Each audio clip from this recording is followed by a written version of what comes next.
Welcome to the Jamodi podcast. We are all surrounded by amazing coaches and leaders.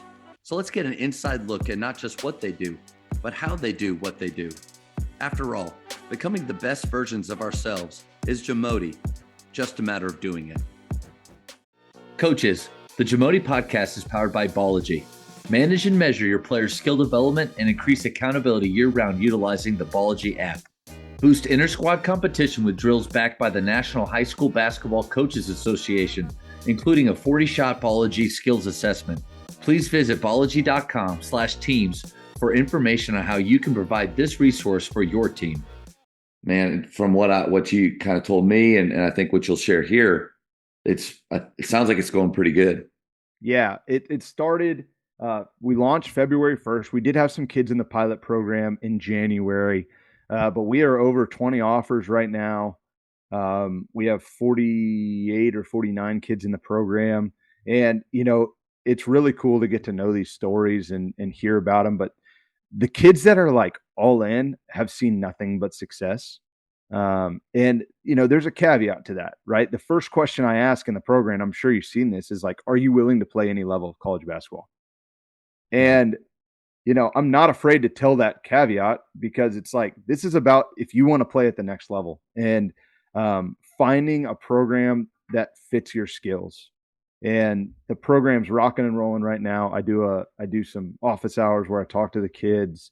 I have an open-ended DM system within the app that kids can ask me questions anytime and I'll get back to them within 24 hours. And then obviously all the stuff I put out on Twitter and my newsletter. Man, that's incredible. It's been going great. Yeah, that's incredible. And just think of in coaching, we want to ultimately, we're not in this for the paycheck, right. That helps. It helps our family, but we're in it to help players and, not just with college basketball or their skill, but also as young men. But that's a big part of it. That was a big part of my drive to get in the gym, was to help create a path to get to college, because my parents told me, you're going to go to Collin County. Nothing wrong with Collin County, but that's where we can afford to send you if you don't get something through basketball. And there's a lot of kids out there, but the roadmap, that it's just not as clear as it used to be.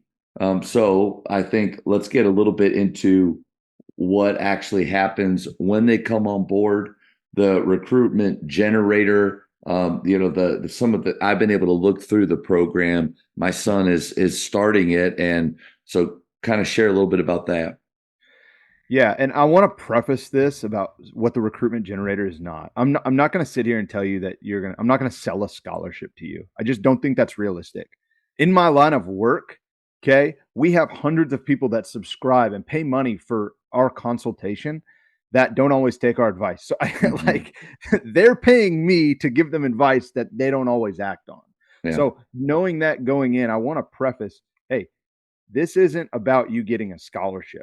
This is about how to get interest and garner attention through marketing, sales, and, social media promotion. Those are the tactics. Those are the strategies we're using here. I did have a business degree in that. So I understand it deeply. But as for the nuts and bolts, you get in, and I want to give you a deep understanding of the process. Okay. I want you to understand what you're getting into with the FAFSA, why filling out your common application is super important. I want to talk about what the portal is currently doing. The COVID year breakdown, that's actually about to come to an end. That's great news for high school players. Mm-hmm. And I basically give you an A to Z education essentially on the landscape. And that's the goal, to have you understand the landscape of college basketball in the recruitment world. And that's what the nuts and bolts is trying to drive. Man, I appreciate you first, being so upfront and honest about that, because in most things in life, there's rarely just a quick fix. Like, you have to work pretty hard for what you want to get. And anybody that says, even as Wes Watson used to say this, he'd say, I think parents or players sometimes think that I just have this drawer full of scholarships that I could just say, hey, here you go, you get one and you get one. And that's just not how it is. And again, it's even harder today, but you being upfront and honest with people about it's not a 100% guarantee. I'm not in this to get you a scholarship. In fact, you're in this really to more enable them, to give them the tools to go out there and get a scholarship. But that's also why I feel, or not get a scholarship, but to get seen, to give them the best chance possible, right? Like that's what we want as coaches. We want to set our players up for success on the floor to give our team the best chance possible to win. We don't always win. Right. It's not guaranteed, but we want to give them the best chance. I think that's why I feel like this is really important for coaches to hear, for coaches to probably get a hold of your software, like even like purchase it themselves, like go through that process themselves, because there are just a lot of things on there that I didn't know. And I feel like I haven't always been able to give my players the right answers to questions. And I think your program does that. Well, I appreciate it. And I think it comes back to a word that, may sound a little aggressive. The word leverage. Okay. It felt like no one in the space that was being recruited had any type of leverage unless you're like a national recruit. When I say national recruit, I'm going to define that as playing on a shoe circuit, on an official shoe circuit, the EYBL, the 3SSB, the Under Armour circuit, not Rise, not the Gold, like the three and Puma, the four top circuits. Okay, you're probably a national recruit where you're going to get some sort of recruitment that actually comes to you where you have some leverage. Let me ask you about that. Like, Sure. obviously the national, like top 100 in the country, that stuff. When you start to get to states, Yeah. and it's not an exact, like I'm not asking you to pinpoint at this number, it's a cutoff. But even in like those rankings of like top 10, top Yeah. 20, top 50 in the state per grade, like at what point do you start getting out of maybe that realm that you're talking about, where like if you're in the top 10 in the state, not saying that recruiting simplified isn't for you, Right. but people are going to look at that number and say, oh, well, we got to look, we got to check him out. Yeah, this is kind of how I describe it. We've actually run some numbers on this. It used to be 70 to 90 are getting some sort of Division 1 recruitment. After COVID, it's gone to about 50 to 70. And Mm. even like 40 plus is a little dicey. It gets really specific In the state. in the state of Yeah. Texas Yeah. specifically. And we have one of the most talent rich states Right. in the nation, right? But if anybody's listening that you are one of those recruits, I want to say there's value in my program simply No because doubt. you've got to understand how to use your leverage. And I'm not saying lord it over these people, but it's about fit. And this kind of moves me in to the next topic of beyond the nuts and bolts. Okay, we get into the game plan and understanding you as a human being, understanding your likes, your dislikes, how much your family's willing to pay, how far you're willing to go. All of these factors come into where you're going to college. And so being able to understand yourself and your wants and your needs and your family's needs, and then be able to garner enough interest to have a choice, there's leverage there. And you can make the best choice that fits you.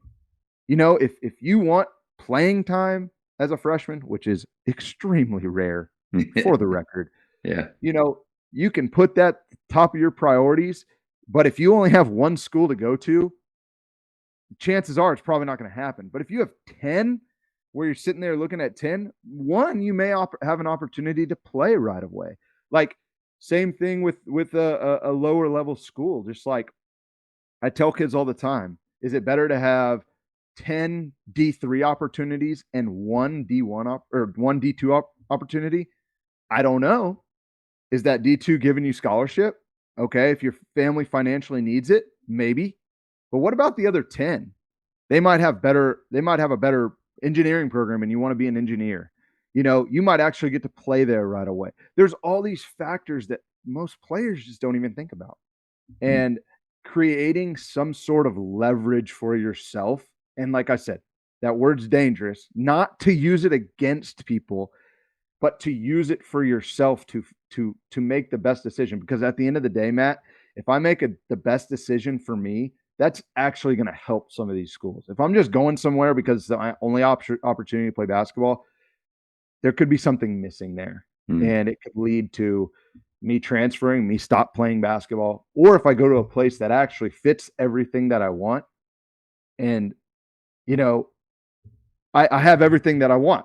And basketball is, while it's a huge part of this, it's not the only thing that will be lifting me through that. Does that make sense? Yeah, totally. And going through the beginning parts of your program, the questions that you ask, I mean, every player, every family, and every coach probably needs to know the answers to those questions. And the first one, I wanted to circle back because I didn't want to skip it, but are you willing to play at any level? Yeah. I mean, that right there, like players got to answer that. And I heard at one of the link camps a coach say, you got to find the level that loves you, and you got to find a way to love that level back.